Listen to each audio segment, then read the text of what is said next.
অনেক পছন্দের একটা মাছ রান্না করলাম। আমার তো দেখেন এই মাছগুলো আমি সুন্দর করে কেটে ধুয়ে নিয়েছি। এটা হচ্ছে চিতল মাছ। এই মাছটা সচরাচর খাওয়া হয় না, কেনাও হয় না।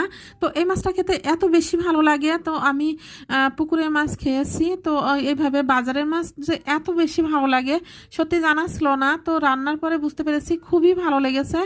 আর আমার পছন্দের মাছ এটা। অনেক কাটার বেশি থাকলেও স্বাদে কিন্তু অনেক বেশি পরিমাণ স্বাদ ছিল। তো দেখেন আমি মাছগুলো সুন্দর করে ভেজে নিয়েছি। মাছ ভাজা তেল দিয়ে মাছটা ভুনা রান্না করব। তো ভুনা রান্না করার জন্য এখানে পেঁয়াজ কুচি দিয়েছি বেশি পরিমাণে, দিয়ে একটু হালকা ভেজে এখানে একে একে সব মশলাগুলো দিয়ে দিচ্ছি। কাঁচামরিচ বেটে দিয়েছি, আদা জিরা সরিষা বেটে দিয়েছি, ধনিয়ার গুঁড়া, একটু মরিচের গুঁড়া দিয়েছি, হলুদের গুঁড়া, স্বাদ মতো লবণ।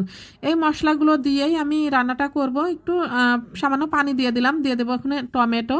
টমেটো দিয়ে এই মাছটা আমি ভুনা করব। এই মাছটা তরকারি দিয়ে রান্না করলেও অনেক বেশি ভালো লাগে। তো ভাবলাম নিজের পছন্দ